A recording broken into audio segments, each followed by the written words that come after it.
Hello everyone, जय हिंद। मैं अनुराग तिवारी स्वागत करता हूं आप सबका आपके इस यूट्यूब चैनल अनुरेवो पे। आज के इस लेक्चर में हम सब क्लास 6 के हिस्ट्री का 7th चैप्टर राज्य में साम्राज्य देखने वाले हैं। अगर आप किसी कॉम्पिटिटिव एग्जाम्स के लिए प्रिपेयर करना चाहते हो तो ये लेक्चर आपके लिए काफ़ी ज़्यादा इंपॉर्टेंट है। एंड अगर आप क्लास 6 के भी बच्चे हो तो आपके लिए काफ़ी ज़्यादा इंपॉर्टेंट है। सबसे पहले मैं आपको बेटर तरीके से एक्सप्लेन करूँगा, उसके बाद में हम लोग कंक्लूजन देखेंगे और सबसे आखिरी में हम लोग एग्जाम पॉइंट ऑफ व्यू से जो महत्वपूर्ण क्वेश्चंस हैं, टॉपिक्स हैं, उनको हम लोग कवर करते हुए चलेंगे। अगर कोई बच्चा पहली बार भी इस लेक्चर को देख रहा है तो बहुत अच्छे तरीके से इस चैप्टर को समझ पाएगा। तो चलिए शुरू करते हैं। महत्वपूर्ण तथ्य और टॉपिक तो देखो, अशोक और मौर्य साम्राज्य। अशोक प्राचीन भारत के एक महान शासकों में से एक थे। अशोक के निर्देशों पे अनेक स्तंभों और चट्टानों पर अभिलेख खुदवाए गए। इन अभिलेखों से हमें अशोक के शासन, विचारों और साम्राज्य के बारे में जानकारी मिलती है। भारत में बहुत बड़े बड़े महान शासक हुए, उसमें से एक नाम अशोक का आता है। यानी कि अशोक एक बहुत ही महान शासक थे। उनके कहने पे ही, उनके ऑर्डर पे ही बड़े बड़े मतलब कि और अनेक अलग अलग स्तंभों पे और चट्टानों पे अभिलेख खुदवाया गया। अगर आप नहीं जानते हो कि अभिलेख क्या है तो मैं आपसे रिक्वेस्ट करूंगा कि आप पहले के सारे चैप्टर्स को देखो प्लेलिस्ट में जा करके। देखो, अब जब ये मतलब कि अभिलेख खुदवाए गए ना, तो इन अभिलेखों से ही हमें अशोक के शासन के बारे में, वो कैसे सोचते थे, यानी उनके विचारों के बारे में और उनके साम्राज्य के बारे में जानकारी मिलती है। अब मौर्य साम्राज्य की स्थापना, तो अशोक जिस साम्राज्य पर शासन करते थे उसकी स्थापना उनके दादा चंद्रगुप्त मौर्य ने लगभग 2300 वर्ष पहले की थी। चंद्रगुप्त मौर्य को चाणक्य कौटिल्य नामक एक मतलब कि बुद्धिमान व्यक्ति से सहायता मिली थी। चाणक्य के विचारों का उल्लेखन अर्थशास्त्र में मिलता है। यानी कि चंद्रगुप्त मौर्य ने लगभग 300 वर्ष पहले जिस शासन की स्थापना की थी, जो मौर्य साम्राज्य था, उनके पोता थे अशोक। मतलब अशोक के जो दादाजी थे वो चंद्रगुप्त मौर्य थे। और अशोक के दादाजी यानी चंद्रगुप्त मौर्य को एक चाणक्य या कौटिल्य नामक एक बुद्धिमान व्यक्ति से सहायता मिली थी, तब जाकर के वो मौर्य साम्राज्य की स्थापना कर पाए थे। तो उसी पे अशोक शासन करते हैं। तो अशोक कौन थे? तो वो चंद्रगुप्त मौर्य के ग्रैंडसन थे, पोता थे वो। अब देखो, मौर्य वंश जब एक ही परिवार के कई सदस्य एक के बाद एक राजा बनते हैं ना, तो उसे वंश कहा जाता है। अब मान लो मेरा नाम अनुराग है, मैं राजा बनता हूँ, उसके बाद मेरा बेटा राजा बनता है और फिर उसका भी बेटा राजा बनता है ना, तो उसे एक तरह से अनुराग वंश कहा जाएगा।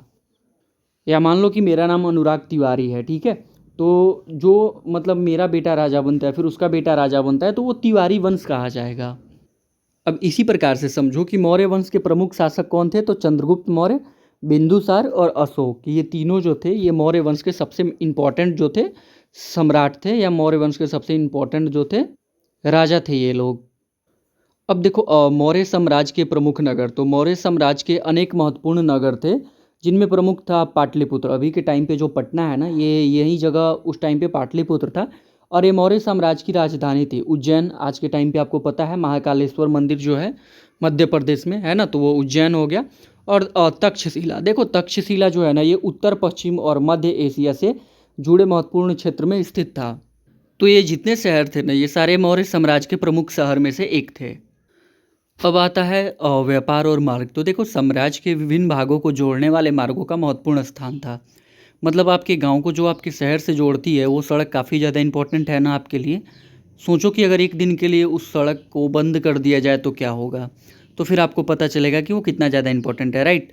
तो उस समय भी मतलब जो राज्य था, जो भी किंगडम था, जो साम्राज्य था, उसके विभिन्न भागों को जोड़ने वाले मार्गों का महत्वपूर्ण स्थान था। डेफिनेटली होगा, क्योंकि सड़कों का बहुत ही ज़्यादा इंपॉर्टेंट जगह है ना।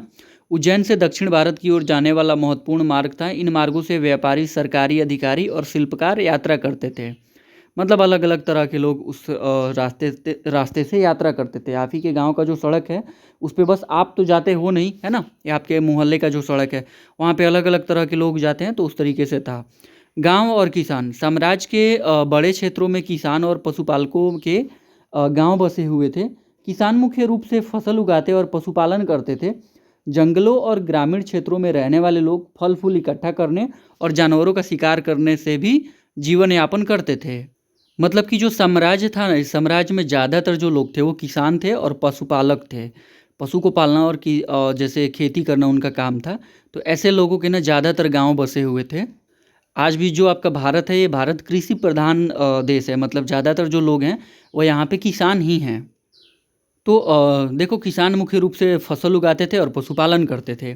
और जंगल में जो लोग रहते थे या ग्रामीण गाँव के इलाके में जो लोग रहते थे ना गाँव में, वो लोग फल फूल इकट्ठा करते थे। जो जंगल में रहते थे वो लोग फल फूल इकट्ठा कर लेते थे, और गाँव में जो लोग थे या जंगल में रहने वाले लोग, ऐसे लोग फल फूल को इकट्ठा करना और जानवरों को कभी कभी मार के भी अपना जीवन यापन करते थे। अब देखो साम्राज्य में ना विविधता, तो साम्राज्य में विविधता, मौर्य साम्राज्य के अलग अलग क्षेत्रों में लोग अलग अलग भाषाएं बोलते थे। मतलब आज के भी टाइम में तुम देखोगे तो जैसे बिहार में और यूपी में लोग भोजपुरी बोलते हैं, वैसे ही दिल्ली में लोग हिंदी में बात करते हैं। पंजाब चले जाओ तो लोग पंजाबी में बात करते हैं। वहीं पे अगर तुम केरला चले जाओ, तमिलनाडु चले जाओ, तो वहाँ पे अलग लैंग्वेज होती है, तमिल होती है, मलयालम होती है, तेलुगु होती है ना। सबके भोजन, पहनावे और जीवन शैली में अंतर था। आज के भी टाइम पे मतलब यूपी में जो लोग हैं वो टोपी लगाते हैं, बिहार के लोग गमछा रखते हैं, वैसे पंजाब में लोग पगड़ी बांधने का शौक़ रखते हैं। तो हर जगह का अपना एक पहनावा है। इसी प्रकार से मतलब इसलिए इतना विशाल साम्राज्य चलाना एक बड़ी चुनौती थी। उस टाइम पे अलग अलग भाषा, अलग अलग पहनावे ओढ़ावे थे, तो इतने बड़े विशाल साम्राज्य को चलाना थोड़ा सा डिफिकल्ट था। अब अशोक के अभिलेख के बारे में देखते हैं। देखो अशोक के अभिलेख हमें उनके शासन नीतियों की महत्वपूर्ण जानकारी देते हैं। ये अभिलेख पत्थरों और स्तंभों पर लिखे गए थे।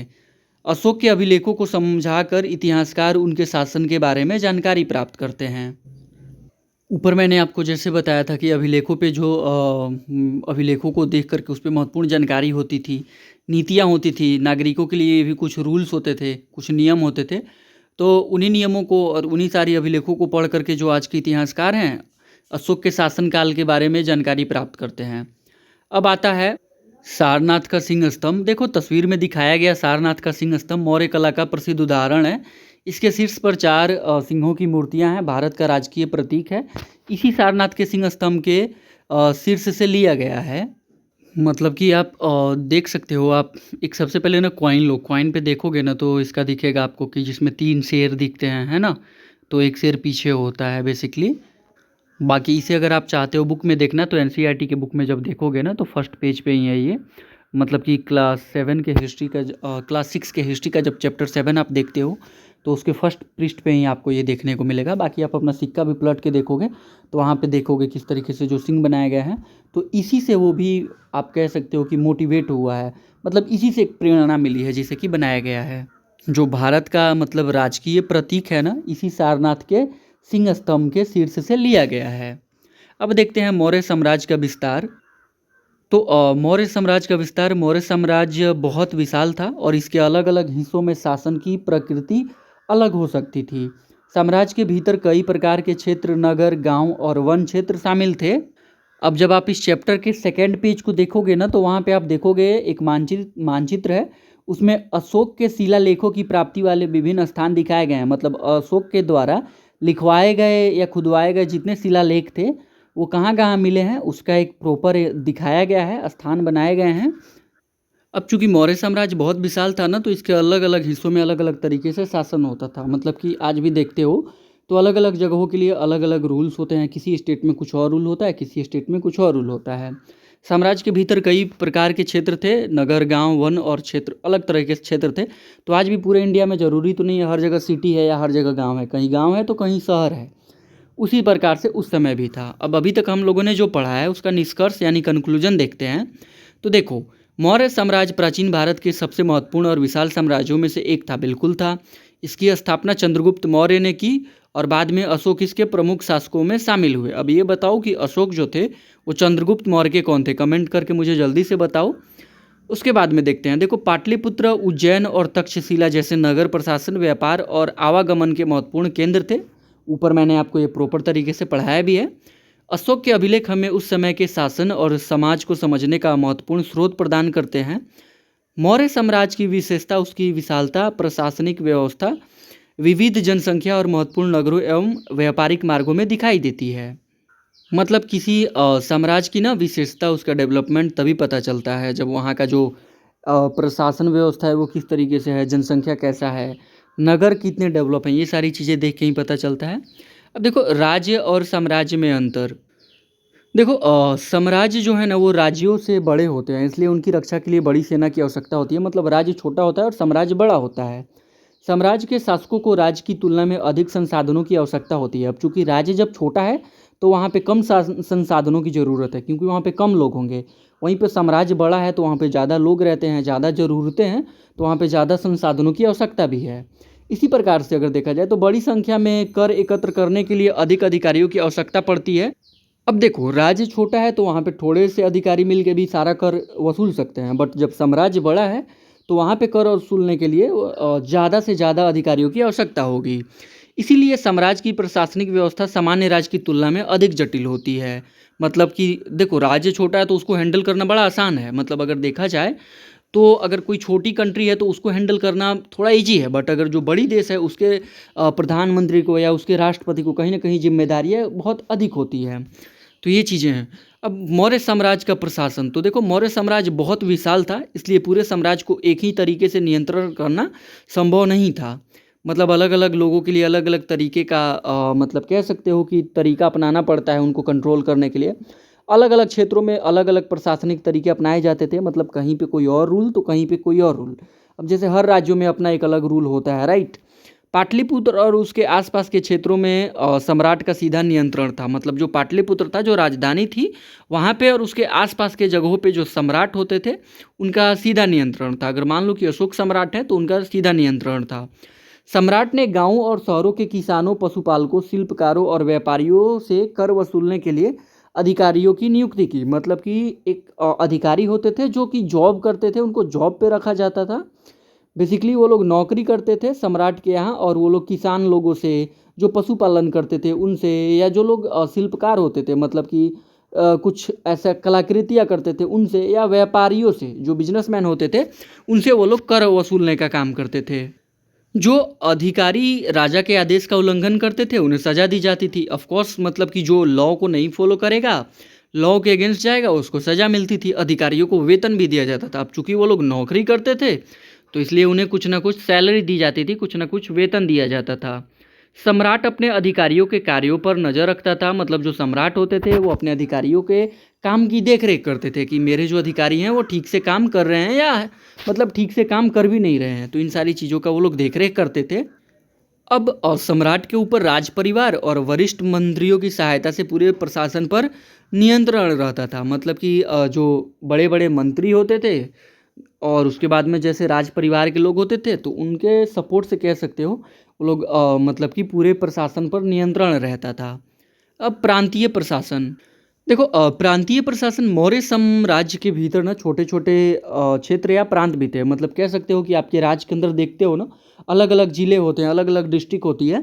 तो उसी तरीके से समझो, तक्षशिला और उज्जैन जैसे महत्वपूर्ण प्रांतीय केंद्रों से इन क्षेत्रों का शासन चलाया जाता था। मतलब तक्षशिला और उज्जैन जो थे ना, ये बहुत ही ज़्यादा इंपॉर्टेंट प्रांत थे। यहाँ से ना मतलब कि शासन चलाया जाता था। यहाँ से समझ सकते हो कि यहाँ से बहुत सारी चीज़ें कंट्रोल की जाती थी।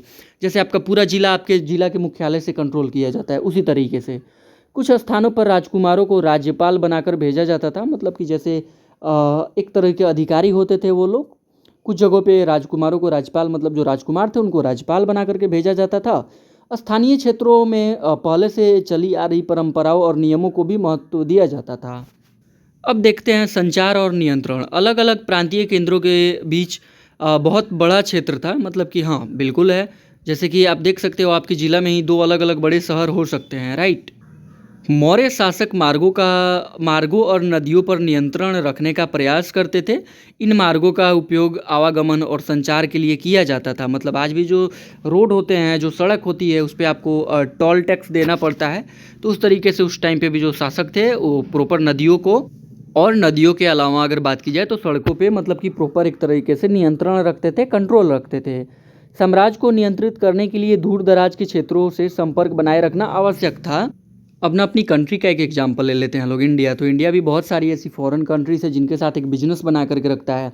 जैसे दुबई से हम लोग तेल लेते हैं, राइट, और रसिया से तेल खरीदते हैं। तो एक नियंत्रण बना करके चलना होता है। सारी चीज़ें हमारे पास तो अवेलेबल है नहीं, तो उस टाइम पे भी ऐसा था। अब कर और संसाधन, तो देखो साम्राज्य को चलाने के लिए बड़ी मात्रा में संसाधनों और धन की आवश्यकता होती है। डेफिनेटली होती है। जैसे आपका जो गवर्नमेंट है वो अलग अलग जगहों पे रोड बनाता है, तो उसके पास पैसे कहाँ से आते हैं?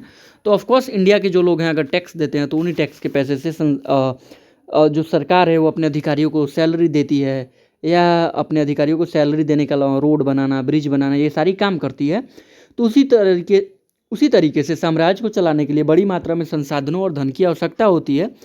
किसानों, पशुपालकों, शिल्पकारों, व्यापारियों से कर एकत्र किया जाता था। इन लोगों से मतलब कि टैक्स लिया जाता था। अर्थशास्त्र में कर और प्रशासन से संबंधित कई जानकारियाँ मिलती है। उत्तर पश्चिम के क्षेत्र में कंबल के लिए प्रसिद्ध बताए गए हैं। मतलब उत्तर और पश्चिम में कोई ऐसा जगह है जो कंबल के लिए प्रसिद्ध बताया गया है। दक्षिण भारत में सोने और कीमती पत्थरों के लिए प्रसिद्ध था। जो आज के टाइम में जो आपका साउथ इंडिया है वो उस टाइम पे सोने के लिए और बहुत ही ज़्यादा महंगे पत्थरों के लिए ज़्यादा इम्पोर्टेंट था, मतलब उसी के लिए जाना जाता था। जैसे आज भी कहते हैं ना झुमका बरेली वाला, तो बरेली में मतलब झुमके के लिए जाना जाता है। ठीक उसी तरीके से दक्षिण भारत सोने के लिए और कीमती पत्थर के लिए जाना जाता था। इन संसाधनों को साम्राज्य के लिए महत्वपूर्ण माना जाता था। ये सारी जो चीज़ें थी, ये संसाधन जो थे ये बहुत ही महत्वपूर्ण थे साम्राज्य के लिए। वन क्षेत्रों का प्रशासन, तो देखो साम्राज्य के कुछ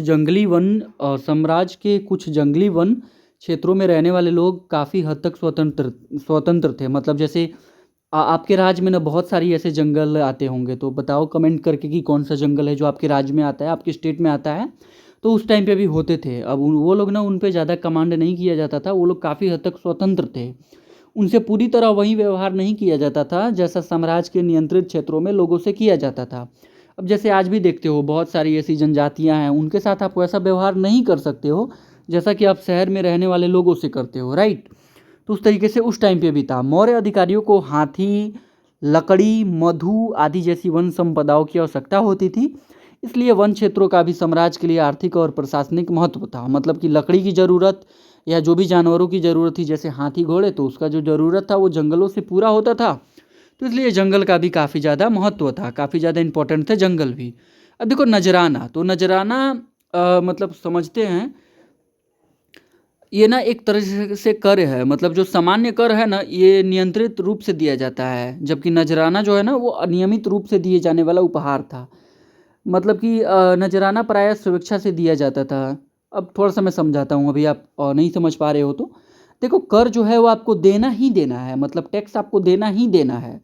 बट नजराना जो है ना, ये नजराने का मतलब है कि अगर आपको मन हो रहा है देने का तो आप दो, तो वही नजराना था। सिंपल तरीके से समझो इसे ना। मतलब कि शासक को सम्मान या सहयोग के रूप में दिया जा सकता था। मतलब जो शासक को सम्राट को मतलब सहायता देना चाहते थे या सम्मान देना चाहते थे तो वो नजराना देते थे। कर मतलब नियमित भुगतान, मतलब वो आपको देना ही है। और नजराना मतलब कि स्वेच्छा से दिया गया उपहार, एक तरह का वो गिफ्ट था। कंक्लूजन देखते हुए चलते हैं। मौर्य साम्राज्य बहुत विशाल होने के कारण उसकी प्रशासनिक व्यवस्था जटिल थी। डेफिनेटली होगी, जितना बड़ा साम्राज्य होगा उसको चलाना उतना मुश्किल होगा। सम्राट ने अलग अलग क्षेत्रों को नियंत्रित करने के लिए अधिकारियों की नियुक्ति की। हाँ, अधिकारी रखे गए, ऑफिसर्स रखे गए, कर वसूलने की व्यवस्था बनाई गई और महत्वपूर्ण मार्गों तथा संसाधनों पर नियंत्रण रखा। पाटलिपुत्र जैसे क्षेत्रों पर सीधा नियंत्रण था, जबकि दूर के प्रांतों में अलग अलग प्रशासनिक व्यवस्था अपनाई गई। साथ ही स्थानीय परंपराओं को भी महत्व दिया जाता था। वन क्षेत्रों से हाथी, लकड़ी और मधु जैसी वस्तुएं प्राप्त होती थी। इस प्रकार सेना, अधिकारी, कर, संचार और संसाधन, ये सभी विशाल मौर्य साम्राज्य को चलाने के लिए महत्वपूर्ण आधार थे। ये सारी चीज़ें मैंने आपको प्रॉपर ऊपर पढ़ाई है। अब देखते हैं राजमहल में सम्राट। तो देखो मेगास्थनीज का वर्णन। मेगास्थनीज यूनानी राजदूत, यूनान का ये राजदूत था मेगास्थनीज। इसने ना चंद्रगुप्त मौर्य के दरबार का विस्तृत वर्णन किया है अपने बुक में। इसने चंद्रगुप्त मौर्य के दरबार का बहुत ही अच्छे से एक्सप्लेन किया है। प्रमुख बातें जो थी, सम्राट का जीवन बहुत भव्य और सुरक्षित था, मतलब काफ़ी सेफ था और बहुत ही मतलब रॉयल लाइफ थी। राजा को हमेशा अंगरक्षक घेरे रहते थे। मतलब जैसे बॉडीगार्ड्स होते हैं ना, तो उस टाइम पे अंगरक्षक जो थे वो उनको घेरे रहते थे। राजा सोने चांदी के आभूषण पहनता था। मतलब जो राजा थे वो सोना और चांदी का ज्वेलरी पहनते थे। राजा हाथी पर सवारी करता था। मतलब उस टाइम पे जो राजा चलते थे वो हाथी पे चलते थे। उसके ऊपर प्रशिक्षित पक्षी, तोते सुरक्षा के लिए उड़ते रहते थे। मतलब प्रॉपर तरीके से जिन चिड़ियों को, जिन तोतों को, जिन मतलब कि ऐसे उड़ने वाले तोते हो गए या जो भी हो गए पक्षी हो गए, उनको प्रॉपर ट्रेनिंग की दिया जाता था। और वो लोग उसके मतलब कह सकते हो कि राजा के चलने के साथ साथ वो लोग उड़ते थे और एक तरह से सुरक्षा के लिए वो लोग उड़ते थे। मतलब उसके सुरक्षा का ध्यान रखते थे। राजा के भोजन को पहले नौकर चखते थे ताकि यह सुनिश्चित हो सके कि उसमें जहर तो नहीं है। राजा के महल में अत्यधिक सुरक्षा रहती थी, मतलब उस टाइम पे राजा के महल में काफ़ी ज़्यादा सुरक्षा था। और भोजन करने से पहले राजा के जो नौकर थे वो भोजन को करके देखते थे कि मतलब ये भोजन कहीं विषैला तो नहीं, इसमें कोई जहर तो नहीं। अब पाटलिपुत्र, आधुनिक जो पटना है ये पाटलिपुत्र पुत्र था। मेघास्थनीज ने पाटलिपुत्र की भी प्रशंसा की है अपने बुक में। प्रमुख बातें क्या क्या बताई है उसने, प्रमुख तथ्य देखते हैं। पाटलिपुत्र मौर्य साम्राज्य की राजधानी थी, मतलब मौर्य साम्राज्य की जो राजधानी थी वो पाटलिपुत्र थी। यह एक विशाल और सुंदर नगर था, मतलब ये बहुत बड़ा और बहुत ही सुंदर शहर था। नगर के चारों ओर मजबूत लकड़ी की दीवार थी, मतलब एक दीवार भी बनाए गए थे। नगर में लगभग 570 बुर्ज, मतलब वॉच टावर्स, जहाँ से चढ़ करके लोगों पे निगरानी की जाती थी। और 64 दवार, मतलब गेट्स थे, मतलब उसमें प्रॉपर एक तरह से बाउंड्री था, उसमें 64 दरवाजे थे और 570 वॉच टावर थे जहाँ पे चढ़ के निगरानी की जाती थी। नगर की रक्षा के लिए मजबूत व्यवस्था थी। हाँ बिल्कुल, जब 570 अगर वॉच टावर्स हों, 64 गेट हो और प्रॉपर बाउंड्री हो तो उसका ज़रूर मतलब वो कहीं ना कहीं मजबूत व्यवस्था था। यह प्रशासन और व्यापार का प्रमुख केंद्र था, मतलब यहाँ पे प्रशासन की सारी चीज़ें थी और व्यापार के लिए भी बहुत ही महत्वपूर्ण केंद्र था ये। अशोक एक अनोखा सम्राट। देखो प्रमुख तथ्य क्या है अब। अशोक मौर्य वंश का सबसे प्रसिद्ध शासक था। हाँ, अशोक बहुत ही प्रसिद्ध शासक थे। उसने अपने विचारों का प्रचार शिलालेखों और स्तंभ लेखों के माध्यम से किया। अगर ये नहीं समझ पा रहे हो शिलालेख क्या होता है, स्तंभ लेख क्या होता है, तो मैं रिक्वेस्ट करूँगा कि तुम बाकी के भी चैप्टर्स को पढ़ो, क्लास 6 के चैप्टर्स को पढ़ो प्लेलिस्ट में जा करके, और समझ पाओगे। उसके अधिकांश जो अभिलेख प्राकृत भाषा और ब्राह्मी लिपि में लिखे गए थे ताकि जो लोग हैं वो इजीली तरीके से समझ सकें। अशोक जनता तक अपना संदेश पहुंचाना चाहता था ताकि लोग उसके जो भी नियम थे, जो भी उसके थॉट्स थे, जो भी उसके विचार थे, उसको लोग समझ सकें और उसका पालन कर सकें। अशोक का कलिंग युद्ध। देखो कलिंग वर्तमान उड़ीसा में स्थित था।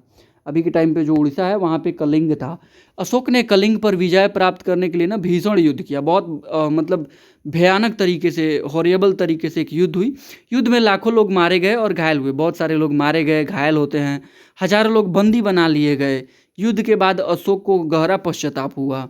उसने भविष्य में युद्ध न करने का निर्णय लिया। हालांकि इस युद्ध में, कलिंग के युद्ध में अशोक जीत तो गए, बट उन्होंने भविष्य में कभी भी युद्ध न करने का निर्णय लिया क्योंकि उन्होंने लाखों लोगों की मृत्यु देख ली।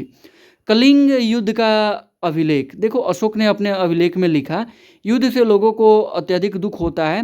केवल सैनिक ही नहीं बल्कि उनके परिवार भी कष्ट झेलते हैं। सच्ची विजय तलवार से नहीं बल्कि धम्मा धर्म से होती है। लोगों के दिल जीतना सबसे बड़ी विजय है। भविष्य में युद्ध करने के बजाय नैतिक जीवन अपनाना चाहिए।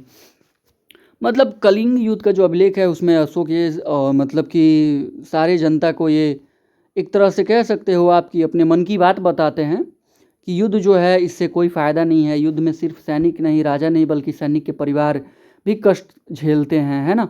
युद्ध के बजाय लोगों का दिल जीतना सबसे ज़्यादा इंपॉर्टेंट है। ये सारी चीज़ें वो बताते हैं। अब निष्कर्ष हम लोग देखते हैं, कंक्लूजन देखते हैं। मौर्य साम्राज्य भारत का पहला विशाल साम्राज्य था। चंद्रगुप्त मौर्य ने इसकी स्थापना की और पाटलिपुत्र इसकी राजधानी बनी। सम्राट अशोक ने कलिंग युद्ध के बाद हिंसा का मार्ग छोड़कर शांति, दया और करुणा और धम्म यानी कि धर्म का संदेश दिया। उनके शिलालेख आज भी हमें मानवता और अच्छे शासन की प्रेरणा देते हैं। देखो एक रिक्वेस्ट तुम लोगों से करूंगा, इस चैप्टर को जब मैं पढ़ा देता हूँ ना तो तुम्हारे लिए क्लास 6 का हिस्ट्री पढ़ना बहुत ईजी हो जाएगा, रिलेट कर पाओगे चीज़ों को। तो इसके बाद ना जाके बुक भी पढ़ लेना ताकि ये जो चैप्टर है ना पूरी तरीके से तुम्हारे माइंड में बैठ जाएगा। अब देखो विषय, अशोक का धम्म क्या था, मतलब खुद से एक बार जाके पढ़ लेना चैप्टर को। मैंने तो सारी चीज़ें एक्सप्लेन कर दी है बहुत सिंपल लैंग्वेज में, बाकी तुम भी जाके पढ़ लेना। अब देखो विषय, अशोक का धम्म क्या था। अशोक के धम्म की मुख्य विचारधारा क्या थी वो देखते हैं लोग। अशोक के धम्म में किसी देवी देवता की पूजा या किसी कर्मकांड की आवश्यकता नहीं थी। अशोक का मानना था कि जिस प्रकार पिता अपने बच्चों को अच्छे व्यवहार की शिक्षा देता है, उसी प्रकार राजा का कर्तव्य है कि वह अपनी प्रजा को सही मार्ग दिखाए। मतलब अशोक के धर्म में ना मतलब कि कोई ऐसी देवी देवता का पूजा नहीं था, कोई कर्मकांड मतलब मंत्रो उच्चारण इम्पोर्टेंट नहीं था।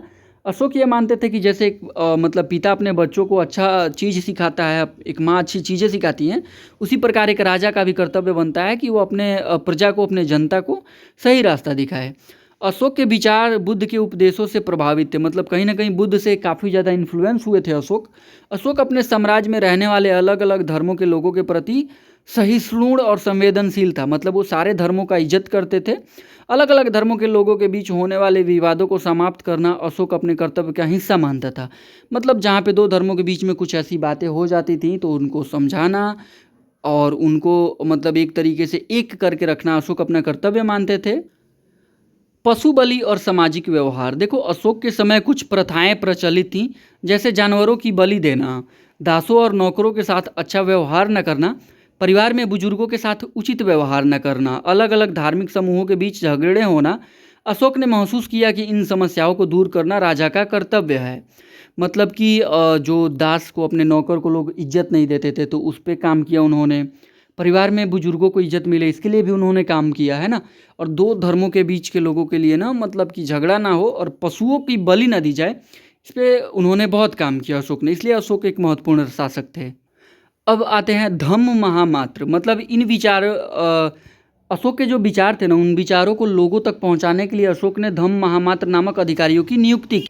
अशोक जो थे उन्होंने धम्म महामात्र नामक कुछ अधिकारियों को अपॉइंट किया, उनको नौकरी पे रखा और उनका काम क्या था कि अशोक के विचारों को लोगों तक पहुंचाना, अलग अलग स्थानों पर जाकर धम्म की शिक्षा देना, लोगों को अशोक के संदेशों के बारे में बताना कि अशोक क्या कहना चाहते हैं, समाज में अच्छे व्यवहार और धार्मिक सहिष्णुता को बढ़ावा देना, मतलब समाज के लोगों को एक अच्छी विचार देना और हर धर्म का इज्जत करना, ये सारी चीज़ें सिखाना इन लोगों का काम था।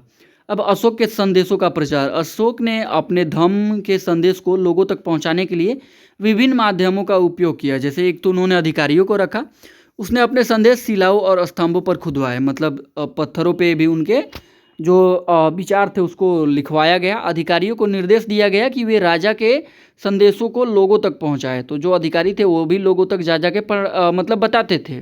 जो लोग पढ़ नहीं सकते थे उन्हें संदेश पढ़कर सुनाए जाते थे, मतलब जो लोग पढ़ नहीं पाते थे ना, उनको प्रॉपर तरीके से पढ़कर सुनाया जाता था ताकि वो लोग सुने और समझ सके। अशोक ने अपने संदेशों को दूसरे क्षेत्रों तक पहुंचाने का प्रयास भी किया। विदेशों में धम्म का प्रचार, अशोक ने अपने धम्म के विचारों को फैलाने के लिए सीरिया, मिस्र, यूनान और श्रीलंका आदि स्थानों में दूत भेजे, मतलब उन्होंने प्रॉपर दूत भेजा और इन दूतों ने जाकर के वहाँ पे उनके धम्म का प्रचार किया। अब अशोक द्वारा किए गए जन कल्याण के कार्य, अशोक केवल धार्मिक या नैतिक संदेश देने तक सीमित नहीं रहा, उसने जनता के कल्याण के लिए भी कई कार्य किए। उसने सड़कें बनवाई, कुएं खुदवाए, विश्राम गृह बनवाया, मतलब यात्री कहीं से आते जाते हैं तो वहाँ पे आराम कर सके, पानी पी सके, उसके लिए कुआं खुदवाया, सड़कें बनवाई ताकि लोग आसानी से आ जा सके, मनुष्य और जानवरों के लिए चिकित्सा की व्यवस्था की, मतलब इंसानों का भी अच्छे तरीके से इलाज हो सके, साथ में जानवरों का भी हो सके। इससे पता चलता है कि अशोक के शासन में जन कल्याण को महत्व दिया जाता था। अपनी प्रजा के लिए अशोक का संदेश जो था, अशोक ने लोगों को कई महत्वपूर्ण नैतिक बातें बताई। उसके संदेश के अनुसार अपने दासों और नौकरों के साथ अच्छा व्यवहार करना चाहिए, मतलब अपने नौकर को भी आपको इज्जत देना चाहिए। इज्जत सब कोई डिजर्व करता है, वो चाहे आपका नौकर ही क्यों ना हो। बड़ों का आदर करना चाहिए, जो हमसे बड़े हैं उनको डेफिनेटली आप रिस्पेक्ट दीजिए। सभी जीवों पर दया करनी चाहिए, मतलब वो एक कोई छोटा से छोटा जीव भी क्यों ना हो, वो उसके ऊपर भी आपको दया दिखानी चाहिए। ब्राह्मणों और समणों का सम्मान करना चाहिए, मतलब जो ब्राह्मण हैं उनकी आदर करनी चाहिए। दूसरे धर्मों की निंदा कभी नहीं करनी चाहिए। सारे धर्मों का इज्जत करना चाहिए। अपने धर्म की प्रशंसा और दूसरे धर्म की बुराई दोनों गलत है। आप अपने धर्म की प्रशंसा करो और किसी दूसरे की धर्म की बुराई करो, ये बहुत गलत है। और दूसरे धर्मों के प्रमुख विश्वासों को समझने और उनका सम्मान करने का प्रयास करना चाहिए। मतलब कि जब आप किसी के दूसरे के धर्म को भी समझने की कोशिश करोगे तो आपको पता चलेगा, तो उन्हें समझने की कोशिश करनी चाहिए, ना कि उनकी बुराई करनी चाहिए। सबसे महत्वपूर्ण संदेश था, धर्म के नाम पर दूसरे धर्म का अपमान कभी नहीं करना चाहिए। अशोक का मानना था कि यदि कोई व्यक्ति अपने धर्म की अच्छाइयों की प्रशंसा करते हुए दूसरे धर्म की बुराई करता है तो इससे वास्तव में उसने अपने धर्म को ही नुकसान पहुंचाया। मतलब कि अगर आप अपने धर्म की तारीफ करते हो, किसी दूसरे के धर्म का शिकायत करते हो, तो कहीं ना कहीं अशोक ये मानते थे कि इससे आप अपने धर्म का नुकसान करते हो। अशोक के धम्म का उद्देश्य, तो देखो अशोक के धम्म का उद्देश्य किसी एक धर्म को पूरे साम्राज्य पर थोपना नहीं था। उनका उद्देश्य था अच्छा आचरण, अहिंसा, दया, बड़ों का सम्मान, सभी धर्मों का सम्मान और सामाजिक सद्भाव, मतलब कोई भेदभाव ना हो, प्रजा का कल्याण। उनके जो धम्म था उसका मुख्य उद्देश्य यही था। अब कंक्लूजन देखते हैं। देखो अशोक का धम्म मूल रूप से एक नैतिक और सामाजिक आचार संहिता थी। इसका उद्देश्य लोगों को अच्छे व्यवहार, दया, सहिष्णुता और आपसी सम्मान की शिक्षा देना था। अशोक ने अपने धम्मा को केवल उपदेशों तक सीमित नहीं रखा, बल्कि अधिकारियों की नियुक्ति की, शिलालेखों, स्तंभों और जन कल्याणकारी कार्यों के माध्यम से उसे व्यवहार में लागू करने का प्रयास भी किया। इसलिए अशोक का धम्म मतलब हमें यह संदेश देता है कि अच्छे राज की पहचान केवल उसकी शक्ति से नहीं होती है, बल्कि उसकी प्रजा के कल्याण और समाज में शांति और सद्भाव से होती है। तो आई होप कि ये जो चैप्टर आपने देखा ना, ये आपको समझ में आया होगा। अब इसके बाद में अगर आप जा करके एनसीईआरटी के बुक को भी पढ़ते हो तो आप उसके लैंग्वेज को थोड़ा सा पकड़ पाओगे। एंड रिक्वेस्ट करूँगा, अगर आपने पहले के चैप्टर्स को नहीं देखे हैं तो आप प्लीज़ जाओ, प्लेलिस्ट में जाओ और क्लास 6 के हिस्ट्री में आप जाओगे तो सारे लेक्चर्स आपको मिल जाएंगे। वहाँ से सारे लेक्चर्स को देखो। अगर इसका PDF लेना चाहते हो ना, तो इसके लिए आप मुझे सीधा मैसेज कर सकते हो, ठीक है। व्हाट्सअप नंबर जो है आपको डिस्क्रिप्शन बॉक्स में मैंने दे रखा है। डिस्क्रिप्शन बॉक्स कैसे निकालते हैं अगर नहीं पता हो तो किसी से पूछ करके निकाल सकते हो। यूट्यूब पे वीडियो देख सकते हो कि डिस्क्रिप्शन बॉक्स क्या होता है। और अगर आपको पता है तो बहुत अच्छी बात है। तो डिस्क्रिप्शन बॉक्स में जाओ और मेरा नंबर निकालो और उस पर आप व्हाट्सअप करो। हेल्पलाइन नंबर पे आपको प्रॉपर तरीके से PDF प्रोवाइड कराई जाएगी। अगर कोई भी डाउट है तो वहाँ पे भी पूछ सकते हो, यहाँ पे कमेंट करके बता सकते हो। वीडियो अच्छा लगा तो इसको लाइक करो, अपने दोस्तों के साथ शेयर करो और चैनल को सब्सक्राइब करो, क्योंकि मैं पूरा का पूरा एनसीईआरटी कवर करूँगा आप सबके लिए और हम सब सारे सब्जेक्ट को देखते हुए आगे बढ़ेंगे। So thank you so much for watching. मिलते हैं अगले वीडियो में, तब तक के लिए अपना ध्यान रखो। Take care, bye.